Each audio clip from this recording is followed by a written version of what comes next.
A ver, el día de hoy nuestro taller lleva por título Tipos de familia. En nuestro proceso dentro del programa de rehabilitación, dentro del internamiento, nosotros como profesionales hemos ido detectando diversos tipos de familia. ¿Ok? Familias que suelen apoyar al tratamiento, familias también que producto de su codependencia o muchas veces de básicamente la codependencia o la coadicción, muchas veces frustran o se interponen dentro del desarrollo del programa de internamiento que nosotros manejamos. Y también tenemos familias que son muy resistentes a los cambios, ¿no? Cada una de ellas las vamos a ir viendo y las vamos a ir explorando el día de hoy, ¿sí? Para que podamos nosotros de alguna manera también ir reconociendo qué función probablemente estemos cumpliendo como familiares, ¿ya? Y qué cambios también podemos efectuar, porque al final, como siempre lo mencionamos a cada familia, a cada paciente, todos apuntamos a un solo objetivo, que es la rehabilitación y la recuperación de cada uno de nuestros familiares. ¿Ya? Ah, no, te vas a quedar allá. Muy bien, a ver, los que tienen el audio activado, por favor, lo vamos a silenciar, ¿sí? Para evitar inconvenientes durante el proceso de la charla. Muy bien, mi nombre es Ruth, soy la psicóloga Ruth, y en esta tarde voy a llevar con ustedes la charla sobre tipos de familia. Vamos a empezar. Aquí tenemos el primer caso y tenemos, por ejemplo, que se dice familia de buen pronóstico. Cuando hablamos de buen pronóstico, ¿qué ideas, por ejemplo, vienen a ustedes cuando hablamos de la palabra buen pronóstico? A ver, por ahí vamos colaborando, vamos participando un poco. En el ámbito clínico, sobre todo, hemos escuchado esta frase, ¿no? Buen pronóstico, mal pronóstico. ¿Qué se les viene por ahí tal vez a la mente cuando escuchan esta frasecita? ¿Hay por ahí alguna? ¿Alguien que pueda participar? Doctora, me pienso de que hay buena referencia o buena percepción sobre el paciente, ¿no? Me supongo. Exacto. Quiere decir que es muy probable que hayan buenos resultados, ¿no? Sea que lo hayamos, como bien mencionó, en el paciente. Cuando hablamos de una familia de buen pronóstico, nos estamos refiriendo básicamente a una familia que va a lograr efectuar cambios, que van a lograr, en todo caso, con este tipo de comportamientos, una adecuada recuperación de nuestros pacientes, que van a lograr un adecuado desenvolvimiento en el área familiar, ¿ya? Vamos a ver algunas pautas que una familia de buen pronóstico cumple. A ver, por ahí a los que tienen el audio encendido, les voy a pedir por favor que lo apague, ¿sí? Muy bien.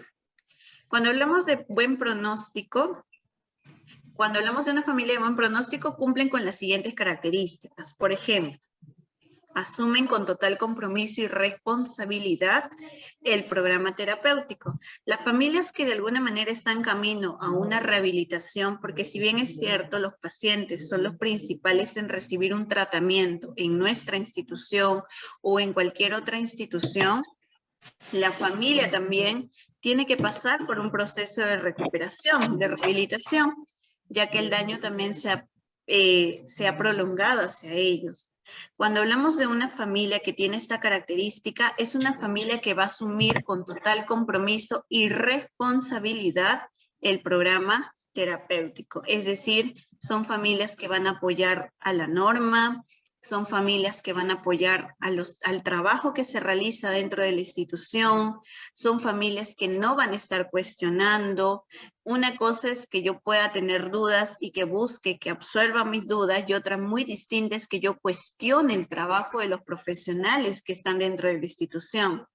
Una familia, como le vuelvo a mencionar, de buen pronóstico, asume con responsabilidad este programa. Sabe que tiene un compromiso, sabe que tiene que cumplir con la medicación, con la mensualidad, con los útiles de aseo, y lo asumen con responsabilidad.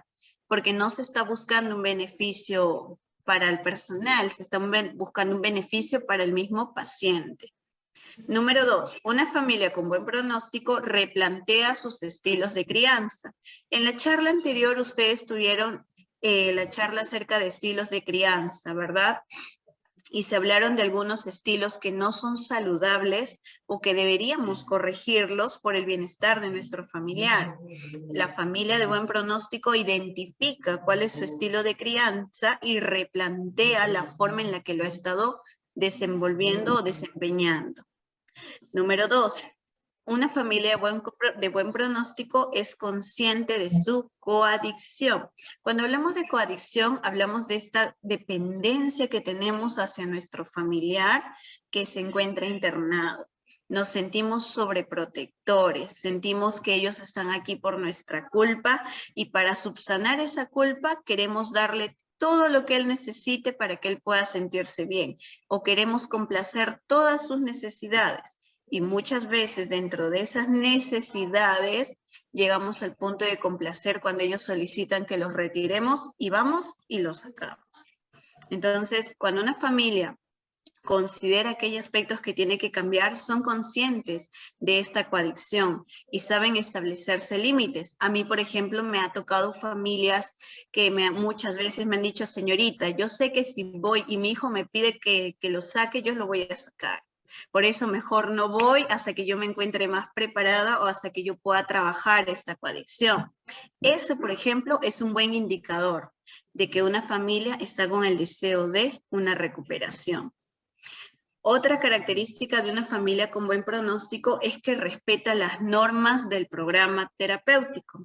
Como ustedes saben, dentro del centro nosotros manejamos normas, manejamos reglas, no solamente para los pacientes, sino también para las familias. Establecemos límites y muchas veces la familia que no tiene esta intención de cambio suelen violar o suelen simplemente sobrepasar sobre la norma o sobre la autoridad, porque nosotros como profesionales también les brindamos indicaciones y muchas veces no nos toman en cuenta o consideran de que a su estilo es mejor o de que nuestra forma de manejo no es correcto. Entonces, cuando ya llegamos a ese tipo de situaciones, estamos enfrentándonos a una familia que no está con la apertura de poder hacer cambios y que obviamente no va a obtener tampoco resultados, porque yo no puedo exigir que mi hijo realice cambios si yo como un padre o como madre no lo estoy haciendo también.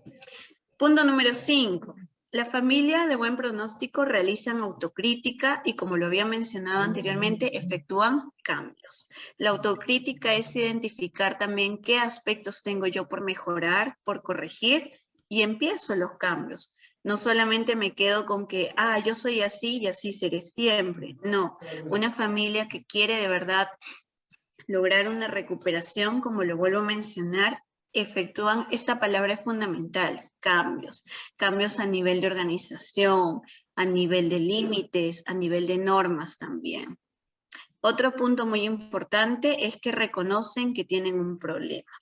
Hay que identificar que cuando nosotros hablamos con pacientes de pacientes en adicción, si bien es cierto, ellos son los que están en un centro por haber consumido sustancias, pero hay todo un tema con la crianza muchas veces, con las normas, con los límites que vienen también por parte de la familia. Y es importante identificar cuál ha sido el punto de quiebre, cuál ha sido la situación que ha conllevado quizás a que mi hijo, mi hija, a que mi esposo, mi hermano, hoy por hoy sea un consumidor. Con esto no estoy diciendo que ellos son libres de culpa, ellos tienen responsabilidad por las decisiones que tomaron, pero también dentro del área familiar hay aspectos que no los hemos manejado de una forma adecuada. Y es importante que nosotros también podamos reconocer cuál es el problema o cuál es el déficit que tenemos a nivel familiar. Otro punto también muy importante es que una familia con buen pronóstico desarrolla su espiritualidad.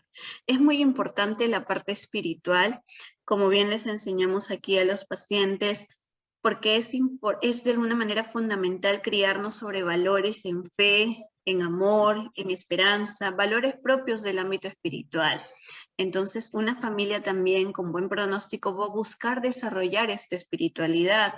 En muchas ocasiones, yo sé que podemos confundirlo con la asistencia a una iglesia o a una congregación, pero es sobre todo tener importante, tomar en consideración, perdón, estos aspectos que acabo de mencionar, estos valores, la recuperación de valores, la recuperación por el amor al prójimo, porque recordemos que el adicto se caracteriza por esto, por no tener amor al prójimo, por muchas veces ser egoísta.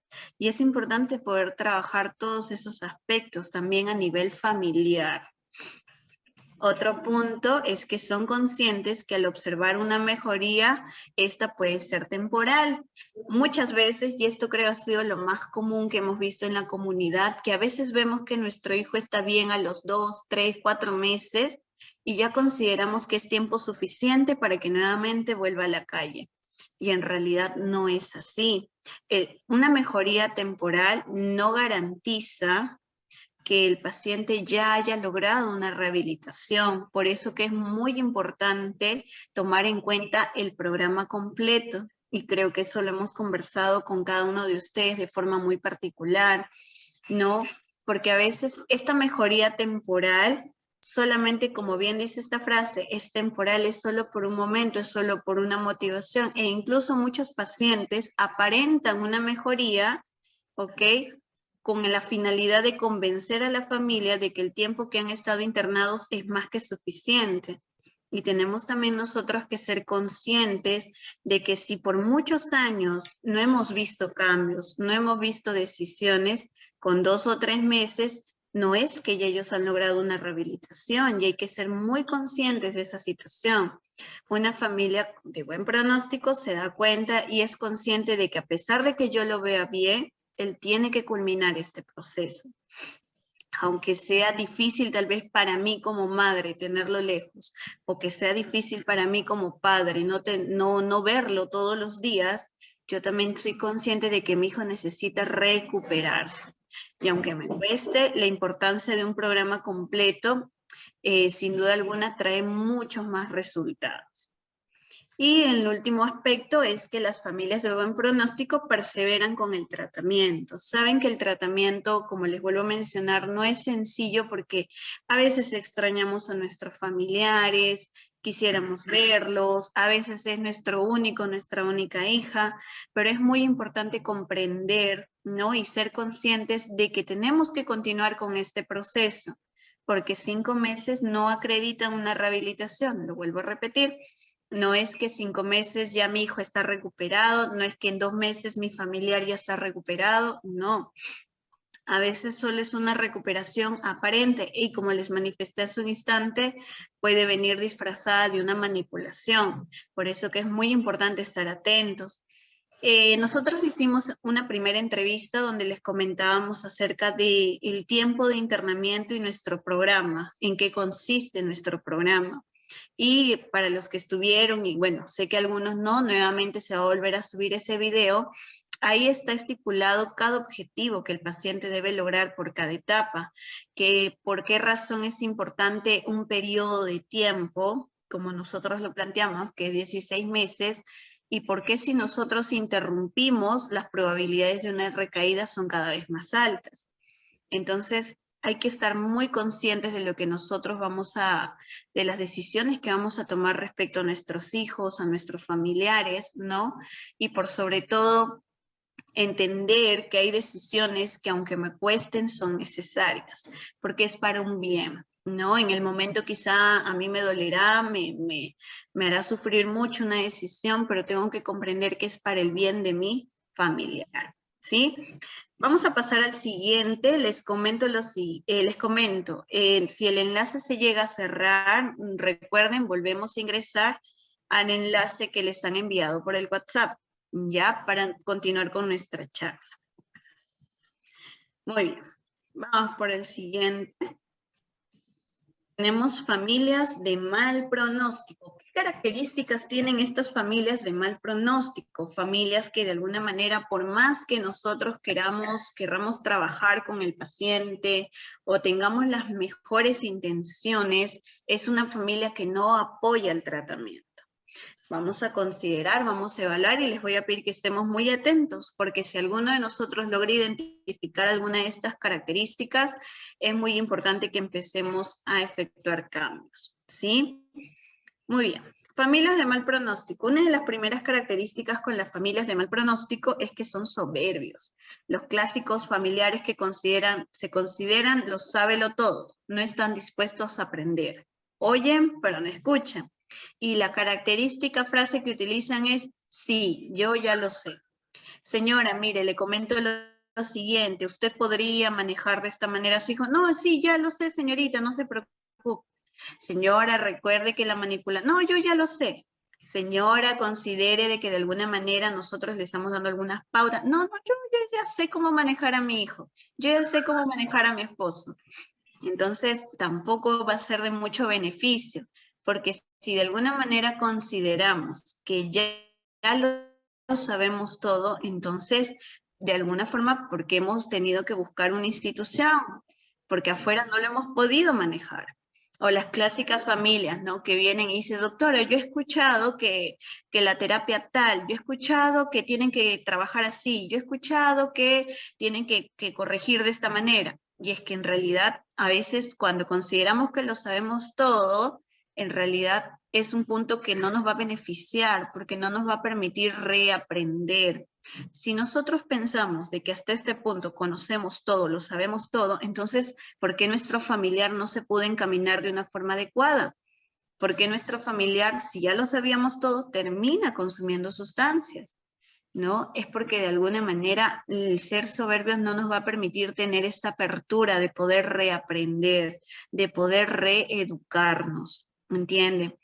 Por eso hay que ser muy conscientes. Si nosotros estamos en esta institución, es porque acá hay personal capacitado, personal que se ha preparado para manejar este tipo de pacientes y que en muchas ocasiones nosotros como padres o como familiares no hemos podido hacerlo, ¿sí? Hay que estar muy atentos. Número 2, otra de las características de la familia de mal pronóstico es la culpa. Se culpan de la adicción del paciente o del estado anímico del mismo. Algunos dicen, por ejemplo, doctora, no, que yo siempre, yo no supe darle cariño, yo no estuve con él cuando él lo necesitaba, y esa culpabilidad no nos va a parar. ¿Por qué razón? Porque más vamos a satisfacer a nuestro familiar. Por eso a veces tenemos familias que buscan darle toda la comodidad al paciente en la institución, cuando ellos han venido a aprender, ellos han venido a educarse, no han venido a un tiempo de vacaciones, no han venido a un tiempo de abstinencia, ellos han venido a recuperarse. Entonces, a veces para saciar nuestra culpa, nosotros le damos todo lo que ellos piden. Me pidió un pollito, doctora, le traje, y a veces no hemos recibido el permiso del psicólogo, de la psicóloga, y de frente queremos satisfacer esa necesidad de nuestro familiar.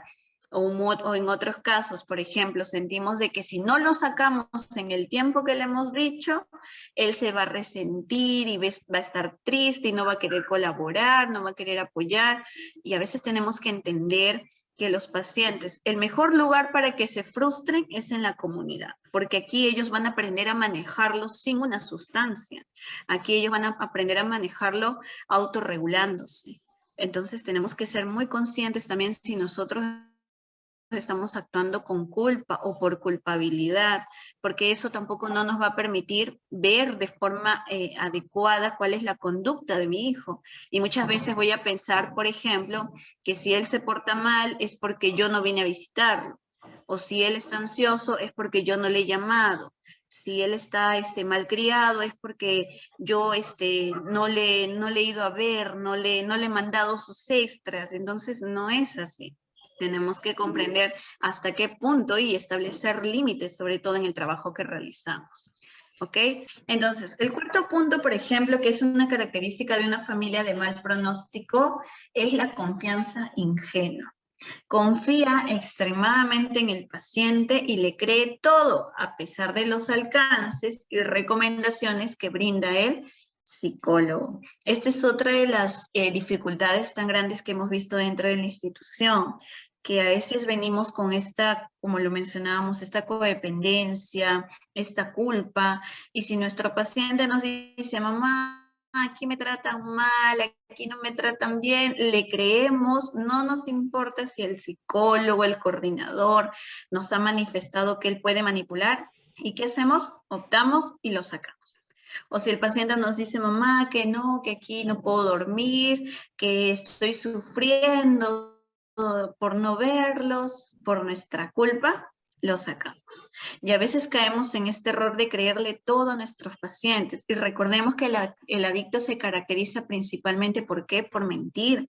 El adicto es manipulador, es mentiroso, él va a engañarnos muchas veces para obtener algo de su beneficio. Y a veces vamos a caer en esas mentiras. Por eso que esta frase que dice confianza extremadamente en el paciente. Le creemos más al paciente que al profesional. Le creemos más al paciente que al psicólogo o al coordinador. O pensamos de que el paciente es incapaz de cometer una falta y nosotros a veces les mostramos las sanciones o las faltas que el paciente ha tenido y lo vemos incapaz de hacer algo como ello.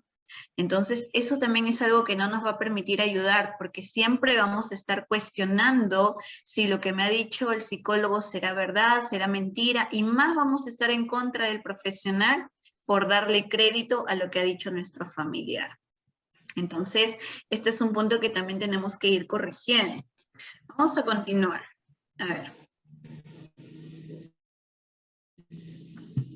Muy bien. A ver.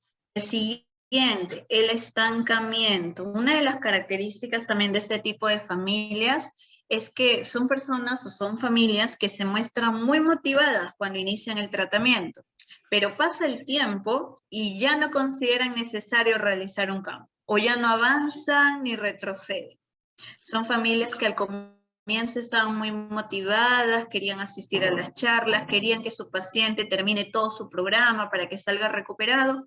Pasa el tiempo y entran en dudas, ya no saben si el paciente va a continuar, están viendo tal vez si va a salir. Son familias que ya no se conectan a las charlas, que ya no buscan alguna indicación de parte del psicólogo o el profesional. Entonces, esta también es una característica que no nos va a permitir desempeñarnos y a la familia sobre todo le va a traer también problemas e inconvenientes, porque el estancamiento hace que de alguna manera entren en una zona de confort y no podamos ni siquiera avanzar ni retroceder, no vamos a buscar logros, o muchas veces inclusive caemos en la desesperanza y pensamos que nuestro familiar ya nunca más se va a recuperar. Entonces ya, ¿para qué seguir insistiendo? Mejor sácalo, mándalo a trabajar. Entonces son aspectos que obviamente los tenemos que ir trabajando. Otro tema que tenemos también es a las familias irresponsables. Familias de mal pronóstico son estas familias que piensan que el centro y el psicólogo se van a encargar de sus hijos y ya no tengo yo que hacer nada, ya no tengo que llamar, ya no tengo que preguntar, ya no tengo que visitar, porque ya el centro se encargará de ellos. Esa tampoco no nos va a ayudar muchísimo con el paciente. ¿Por qué razón? Porque los pacientes también llegan a un punto en que ellos sienten el abandono.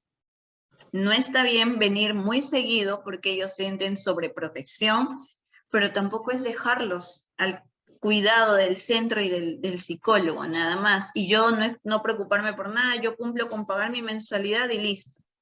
Porque tampoco es correcto, porque eso también va a llegar a un punto de frustrar a nuestros pacientes. Y muchas veces al sentir el abandono van a caer en la desesperanza y ya no van a querer continuar con su proceso de rehabilitación. Entonces, es muy importante poder considerar esto. Y responsables, la responsabilidad, esto es un trabajo multidisciplinario, pero esto es un trabajo en el que los pacientes, los profesionales y la familia tienen un rol que deben cumplir. Y no solamente le compete al centro o a los profesionales, le compete también a la familia. Por esa razón es importante como les mencioné hace un instante, tampoco llegar a la sobreprotección, tampoco llegar al punto de quiebre en el que siempre voy a estar llamando, no sé, observé que en una foto salió triste, estoy llamando, observé que no sale en una foto quizá y me desespero, tampoco es ese punto, ¿ok? Porque estamos cayendo en una sobreprotección, pero tampoco es dejarlos al abandono, porque también son seres humanos y de alguna manera si la familia no cree en ellos, ¿cómo ellos entonces van a tener la esperanza de que la sociedad vuelva a confiar en ellos si la misma familia los ha desechado? Entonces, en ese sentido, tenemos también nosotros que estar pendientes, asistir a las charlas, y si de alguna manera el psicólogo o la psicóloga establece un contacto familiar, admitirlo, aceptarlo. Si no sé, quizá tengo resentimiento y no sé cómo tratar con mi familiar, buscar el apoyo del profesional, del psicólogo, para que pueda darme algunas indicaciones y orientaciones de cómo manejarme en esa situación, ¿no? Porque para eso estamos, para poder ayudarlos. Recuerde que los pacientes se busca una rehabilitación y dentro de la rehabilitación obviamente se busca la reinserción familiar también. Entonces son aspectos que obviamente también los tenemos que ir trabajando cada uno de nosotros, ¿sí? Muy bien. Número 7, la sobreprotección, justo lo que estábamos hablando. Cree, piensa y actúa por el paciente. Tampoco es bueno sobreprotegerlos. Recordemos que ellos son pacientes que están aquí precisamente por consumo de sustancias. Recordemos que son pacientes muy manipuladores, que hay que tener muy en cuenta la sobreprotección. Como lo habló la psicóloga Gina en la sesión anterior, el estilo de crianza sobreprotector tampoco es saludable, porque así yo incapacito a mi familiar, le hago perder confianza en sí mismo y de alguna forma indirectamente bajo la autoestima de mi familiar también, porque él considera de que no puede hacer nada por sí solo y necesita siempre depender de la otra persona para poder salir o para poder lograr algún proyecto, ¿sí? Número 8, otra característica de este tipo de familia es la resistencia al cambio. Saben que tienen ciertas conductas que no son adecuadas para el paciente, ni mucho menos para ellos, pero continúan con ese estilo de vida dañino. No hacen cambios, consideran que ellos son así y así van a ser siempre, no están dispuestos a recibir las sugerencias ni la ayuda, consideran que a su forma, a su estilo, ese es el estilo adecuado, a pesar de que ya hemos visto que esto tiene consecuencias. Sin embargo, no tenemos esa predisposición al cambio. Obviamente una familia resistente al cambio nunca va a aceptar sugerencias, nunca va a aceptar comentarios, ni mucho menos va a aceptar que nosotros podamos hacer algunas correcciones, porque no quieren cambiar. Y eso tampoco les va a ayudar a ellos como familia ni al paciente cuando pueda lograr una rehabilitación. Siguiente, incapacidad para ver el problema adictivo. Hay personas, y esto pasa muy seguido también, sobre todo cuando es la primera vez que internamos a nuestro paciente, solemos culpar a otras personas por la adicción de nuestro paciente y empezamos a justificarlos. ¿Cómo así? Decimos que ellos se han vuelto adictos por la novia, que ellos se han vuelto adictos por los amigos, que ellos se han vuelto adictos por el tío, la tía, el primo, pero nunca aceptamos que ellos en realidad tomaron también una mala decisión. A veces cuando les reportamos a las familias un tema de conducta, los justifican. No, doctora, pero seguramente, como les mencioné en el punto anterior, se ha portado mal porque ustedes tal vez le han hablado mal, le han hablado fuerte, a él no le gusta que le grite. Entonces son aspectos que obviamente nosotros los tenemos que cambiar, porque tenemos que quitarnos la venda de los ojos y entender que nuestro familiar es un adicto y ha tomado una mala decisión en su vida y esta es parte de las consecuencias que él tiene que asumir. Pero sin embargo, dentro de este lugar también hay esta oportunidad del cambio, ¿ok? Como dice esta frase, ¿no? Al estilo de Shakira, se muestra sorda, ciega y muda. No escuché que dijo esto, pero no lo justifico. Estoy viendo que su actuar no es el adecuado, pero me hago la ciega ante esa situación. Y otro adicional, mi paciente me ha manipulado en la visita, pero no le digo a nadie para que no lo castigue. Eso también es un error, porque de esa manera el paciente no va a realizar cambios. No va a realizar cambios. Y la última frase, nada lo convence. Es decir, no me convence la forma en cómo manejan el centro, no me parece bien el trabajo psicológico, estoy en contra de la medicación, estoy en contra de eso. Entonces, no nos va a permitir poder trabajar de una forma adecuada.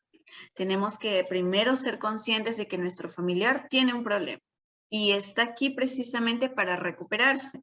Pero recuerden que toda recuperación implica cambios. Cambios, en primer lugar, ellos, pero nosotros también como familia tenemos que efectuar los cambios. Siguiente. Inconsciencia de enfermedad. Muchas familias creen que la adicción es un simple vicio de juventud. Es decir, no, porque es joven nomás ha consumido. Y que el paciente se puede recuperar con voluntad.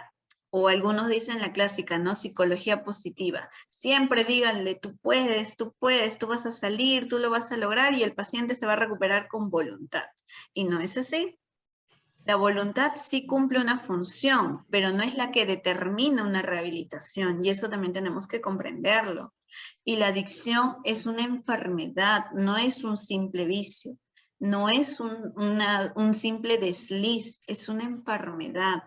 Es una enfermedad que no solo ha afectado a nuestro familiar, sino que inclusive a nosotros como familia también nos ha terminado enfermando.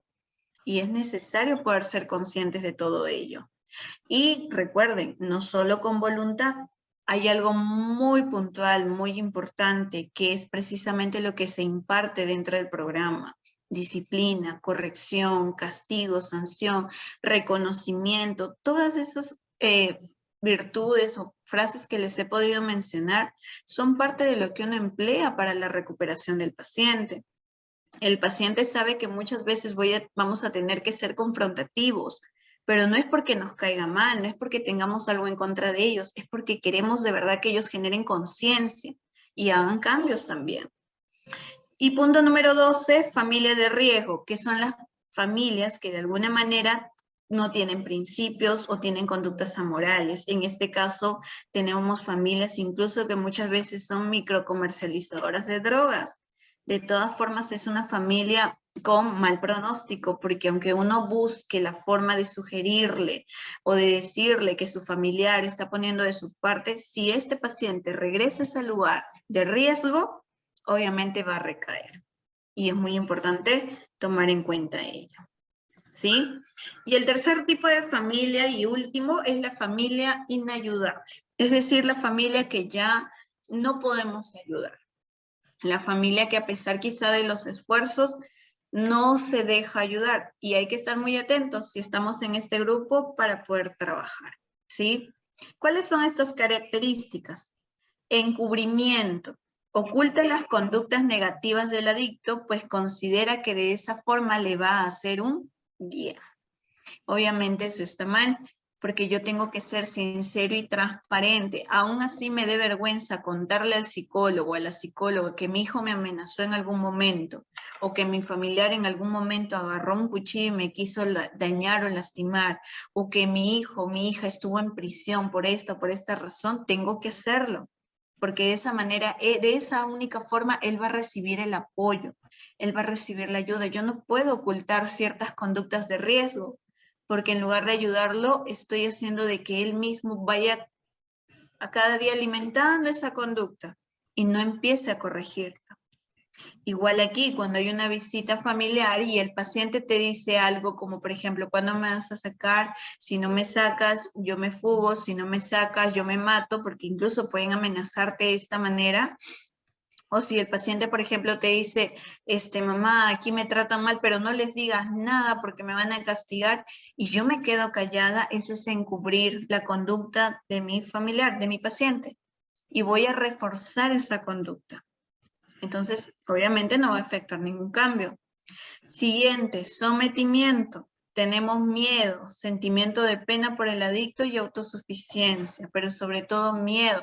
Hacemos todo lo que él nos dice o le pedimos, o todo lo que él nos pide le damos. con tal de que él no se porte agresivo conmigo, con tal de que cuando yo me comunique con él no me grite, no me hable mal. Entonces, es una familia que no vamos a poder ayudar. Saciamiento. Satisfacer todos los gustos del paciente de forma exagerada. Por eso que muchas veces nosotros les decimos en la comunidad, si ustedes le van a traer ropa o algo al paciente, que en lo posible no sean cosas de marca. ¿Por qué? Porque aquí el paciente también tiene que aprender a valorar las cosas que tenía en el hogar. Por eso que muchas veces restringimos también el ingreso de ciertos alimentos, porque ellos tienen que valorar el esfuerzo que hace la familia. Sin embargo, a veces con esta característica, vamos y le traemos todo lo que el paciente nos pide. Todo lo que mi hijo, mi esposo, mi hermano me ha pedido, todo eso le doy. Entonces, tampoco es una conducta que nos va a ayudar porque precisamente va a reforzar una mala conducta en lugar de hacer cambios con el paciente. Siguiente. Y aquí podemos finalizar, ¿sí? Cuando hablamos de esta familia inayudable, son 3 características fundamentales en este tipo de familias. ¿Por qué razón? Porque tenemos nosotros que empezar a darnos primero cuenta de que nosotros estamos cometiendo un error, de que a veces pretendemos que creyéndole todo, que dándole todo, que escuchándole todo, nosotros le estamos ayudando cuando no es de esa manera. Por esa razón es que siempre manifestamos esto. Nosotros contamos con un equipo formado y preparado para manejar este tipo de pacientes. Y si muchas veces vamos a entrar en cuestionamientos por el trabajo que aquí desempeñan, entonces no vamos a poder nosotros realizar todo lo que tenemos proyectado para con cada uno de ellos. Porque recordemos que cada paciente tiene una característica peculiar, cada paciente es distinto. Pero algo que nosotros tenemos también que entender es que este sacrificio que hoy por hoy quizás nos cuesta va a traer un beneficio futuro, porque el paciente no va a estar aquí para siempre, él va a estar solo un tiempo, y lo que nosotros buscamos es que él nuevamente pueda rehabilitarse, ¿sí?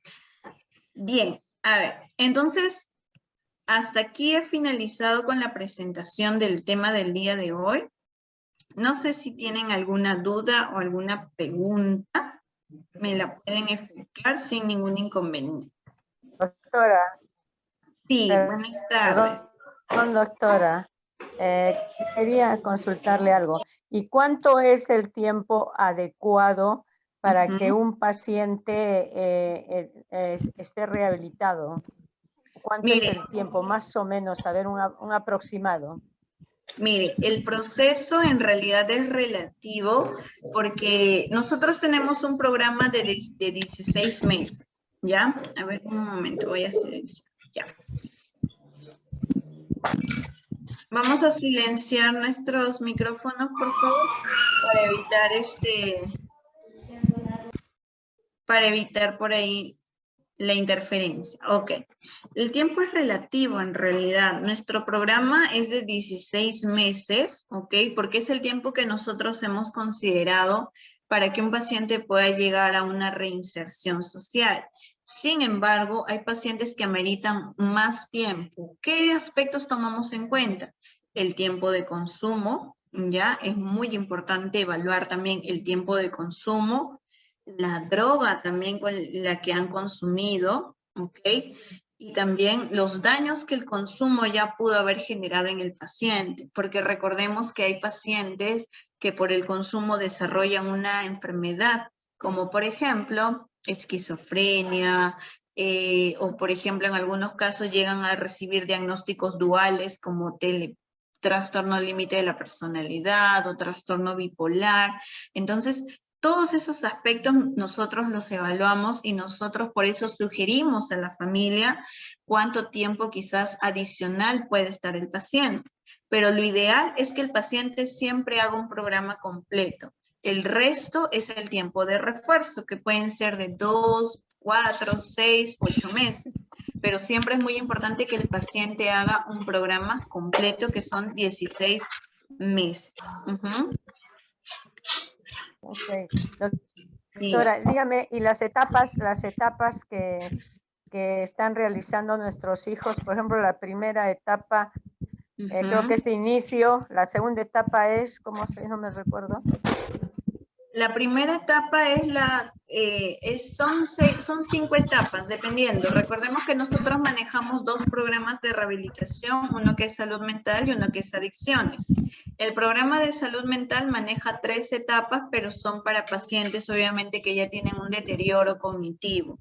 El programa de adicciones, que es para pacientes que han consumido sustancias, se compone de 5 etapas, 5 o 6 etapas. Entonces, Okay, cada etapa gracias. tiene un periodo de tiempo y también nosotros somos los que determinamos cuándo es el tiempo adecuado para que el paciente pueda subir a la siguiente, o si es que ha cumplido los objetivos, porque a veces hay pacientes que no cumplen los objetivos, entonces para que puedan subir a la siguiente etapa. Así es. Ok, gracias, doctora. De nada. Muy bien, ¿alguna otra pregunta? Interesante el tema. Por ejemplo, yo me catalogo como una familia inayudable, ¿no? Cuando no reconocía, no aceptaba el problema de mi hijo, ¿no? En este caso el alcoholismo. Exacto. Porque todo se cumple como familia inayudable, ¿no? Me daba vergüenza hablar de sus actos, todo le daba para que se sienta satisfecho. Yo pensaba que darle el amor, cariño, importancia, eso le iba a sacar del problema, ¿no? Pero ¿qué problema he tenido? Descuidé a mis 2 hijos por él. Y mis 2 hijos me recriminan mucho y me dicen, mamá, yo crecí sin mamá. Y no me daba cuenta, ¿no? Esto sí es importante, doctora, como aceptar que no podemos ayudar. No podemos ayudar solos. Y a mí me ayudó mucho echarme un Alanón también, porque yo también quedé con una neurosis por tanto, estar metida en sacarlo del problema ahí pensando que yo soy la doctora, yo soy la psicóloga. No. Y me ha ayudado mucho esa adicción también, yo misma de la neurosis, ¿no? Tenía un mal carácter, me irritaba por todo, no podía dormir, me envidiaba a toda la familia, o me reprochaba por qué tuve esa mala suerte, tener un hijo así, por qué, señor, por qué, y me autoculpaba y a veces misma quería yo hasta también desaparecer del mundo, ¿no? Y ya ahí me había aplicado en el nombre por eso también recomiendo a la familia que se recuperen, porque también estar preparados para cuando salgan, no volver a cometer lo mismo con ellos, porque como gracias a Dios que ustedes allá lo están sacando de todo lo que también nosotros le hemos consentido mal, ¿no? A hacer sus cosas, porque mi hijo tenía varias adicciones, a comprarse ropa de marca, lucirse, aparentar todos a los demás bien, y en cambio a su familia nos maltrataba, ¿no? Adentro, pero afuera con nosotros, él era otra persona, con nosotros no. Y también quizás también se nos puede dar, doctorita, en cuanto a la parte espiritual. ¿Cómo podemos ayudar a nuestros niños, nuestros nietos, para que a veces como consentimos mucho a los hijos y nos olvidamos de esta parte importante? Exacto. Sí, justo muchas gracias, señora, por su participación. La verdad es que lo que acaba de manifestar usted es muy importante para el resto de familias también. Todo parte de que nosotros identifiquemos, ¿sí? Todo parte de que nosotros podamos identificar también cuándo o dónde es que nos estamos equivocando. Y a veces eso no nos damos cuenta hasta que recién tenemos un familiar que llega a una comunidad y es un profesional el que nos tiene que mostrar y decir, ¿sabe qué? Esto y esto creo que ha estado fallando. ¿No? A veces no nos damos cuenta, a veces no generamos esta conciencia, y lo que acaba de comentar la señora que acaba de participar es muy importante, y lo que mencionaba también, ¿no? De que lo que les mencionaba, cada proceso tiene sus objetivos y tenemos que encaminarnos hacia esos objetivos, porque si queremos una recuperación, o como yo le digo a mis pacientes, ¿acaso el objetivo es que tú estés aquí y al salir de aquí vuelvas a consumir? ¿Esa es la finalidad? ¿O qué es lo que verdaderamente quieres lograr? Entonces, igual es para las familias. Ustedes quieren que después de todo el pago, de todas las mensualidades, después de toda la inversión, sus hijos salgan y vuelvan a consumir. Yo creo que nadie tiene ese deseo, ¿verdad? Entonces, hay sacrificios que son necesarios. Y entre ellos, como bien mencionaba la señora también, es identificar en qué nos equivocamos como familia, porque en el momento en que ellos regresen, no podemos volver a cometer esos errores, porque son situaciones de riesgo para ellos, son situaciones que los pueden conllevar a una recaída, y eso tenemos que tomarlo también muy en cuenta, ¿sí? Y la parte espiritual, aquí por ejemplo los pacientes trabajan con el pastor y eso les ayuda mucho en la recuperación de valores, ¿no? Entonces yo también les podría invitar a que ustedes puedan quizás buscar siempre, ¿no? Alguna charla espiritual, alguna iglesia tal vez donde también puedan escuchar sobre ello. ¿Por qué? Porque siempre es importante recuperar estos valores que a veces consideramos que no son necesarios. Sin embargo, son valores básicos también para la vida. La honestidad, el amor al prójimo, la solidaridad y etcétera. ¿Sí? Muchas gracias por su participación. ¿Alguna otra pregunta o comentario adicional?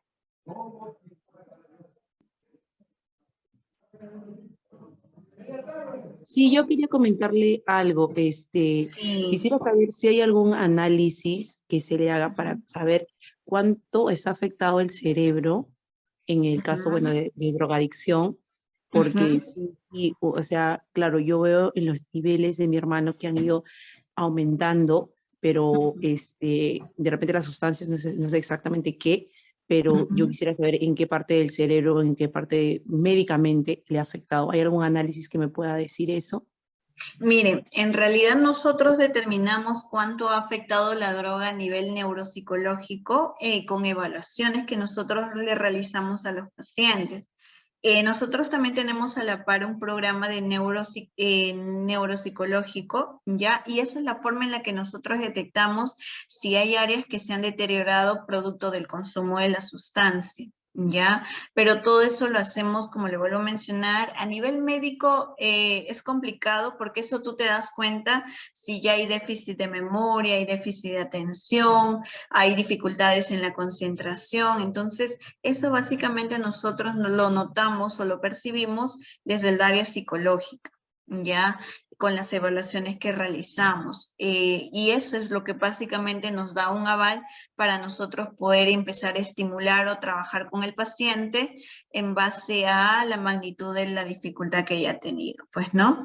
Eso es lo que le puedo comentar por ahora. Algo médico como una radiografía quizás o una tomografía, no, porque eso se ve en el desempeño día a día, se ve por ejemplo en la ejecución de actividades, en las tareas, es ahí donde uno realmente se va dando cuenta si hay áreas que ya se han ido deteriorando o si por el contrario tal vez el paciente no ha estado deteriorado, ¿no? Y solamente quizás tuvo como una crisis por el consumo, porque muchas veces pasa también que entran, que por el consumo podemos ver algunas psicosis, deterioros, etcétera, pero pasa el tiempo y vemos que el paciente no está tan deteriorado como pensamos. Pero todo eso es a nivel psicológico, toda esa evaluación se realiza a nivel psicológico. Doctora, otra preguntita. ¿Hay un espacio de biblioteca que se motive a la lectura a nuestros internados? Sí, sí, tenemos nuestro espacio de biblioteca, justamente por eso el administrador, desde la parte de administración, se ha enviado lo que es las sugerencias de algunos materiales, de algunos libros que ustedes puedan traer para que los pacientes vayan leyendo, trabajando, porque sí, tenemos un área, pero también justamente por eso hicimos la campaña de donación de libros, ¿ya? Exacto, la campaña de donación de libros para que ustedes puedan también poder donar, ¿no? Esos libros que no son para nosotros, son para nuestros pacientes y por ahí les vamos a pedir a la administración que lo reenvíe para que ustedes puedan también hacer la donación, ¿sí? Muy bien, doctora, qué bueno, doctora. Sí, gracias. ¿Hay algún otro comentario, sugerencia o pregunta para poder finalizar en todo caso nuestro taller? Buenas tardes, doctora. Buenas Bueno, darle tardes. las gracias por la charla, está muy buena, estuvo muy buena, felicitaciones. Gracias. Y yo lo que quería era una sugerencia como para mí, como para otros que estamos nuevos, Ujú, decisión que tomamos de internarlo, porque no es una decisión fácil, porque sabemos que va a estar mucho tiempo fuera ujú, de casa, no lo vamos a ver todos los días como siempre. ujú. Que nos informen más semanalmente de cómo va la evolución para uno estar más tranquilo. Si bien ya uno sabe que está en un solo sitio, uno se siente más tranquilo, pero estar más informado de cómo va la evolución, cómo va la conducta, qué ha Ujú. pasado con con ellos por lo menos 2 o 3 veces a la semana. Sería bueno de parte de la psicóloga, el psiquiatra, de la enfermera, o sea, de parte de la parte profesional, pero que sí nos mantengamos más informados de todo lo que va pasando con ellos. Otra solución, yo sé que no es fácil porque hay muchos pacientes, pero sería una forma como de adaptación para la familia, saber qué está pasando con ellos y uno estar mucho más tranquilo, ¿no? Sí, muchas gracias por su sugerencia. Bueno, hay algunos casos que sí se manejan quizá de esa forma. Igual, muchas gracias, lo vamos a tomar en consideración. Como usted también lo mencionó, a veces son bastantes pacientes y en realidad brindar un reporte semanal que sería muy, muy importante, pero lo vamos a tomar en cuenta para poder brindarles sobre todo, como bien lo acaba de decir, ¿no? Esa seguridad, esa tranquilidad sobre todo a la familia, que si bien es cierto, ellos ya saben dónde se encuentra su familiar, pero también quisieran saber su desempeño, ¿no? Cómo va su avance, cómo está yendo, si hubo algún tema de conducta, porque también es muy importante poder conocer ello. Muchas gracias. De todas formas, bueno, ¿hay algún comentario adicional? Si no, para poder cerrar nuestra charla del día de hoy. Buenas tardes, ¿cómo está? Buenas tardes, señora Beatriz. Usted sabe, muy contenta con el trabajo que ustedes desempeñan. Estoy muy agradecida porque semanalmente me vas dando los reportes de mi hijo.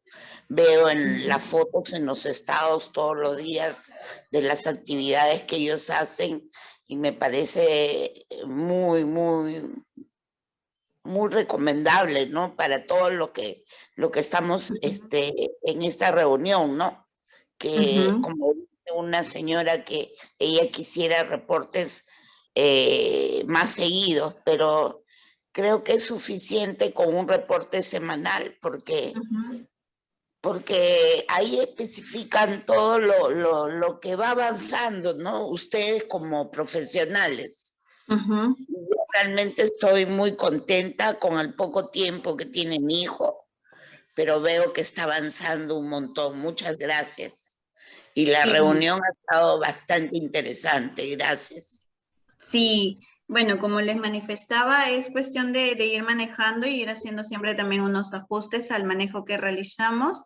Gracias, señora Beatriz, por sus comentarios. Y sí, recordemos que es muy importante, justo como hablaba algo en la charla, que es muy importante que nuestros pacientes puedan estar un programa o al menos un tiempo prolongado. No nos dejemos llevar por los logros temporales, ¿ya?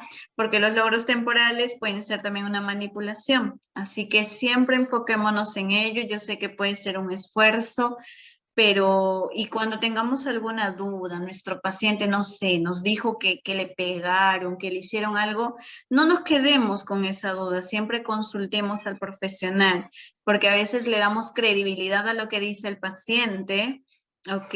Y no, y muchas veces solo es un afán de manipulación, ¿sí? Entonces, muchas gracias con cada uno de ustedes. No, voy a cerrar la charla el día de hoy y los esperamos para la siguiente. Gracias, doctora. Gracias. Hasta luego. Adiós. Buenas tardes. Gracias, Hasta doctora. luego. Buenas tardes. Hasta luego. Buenas tardes. Buenas tardes.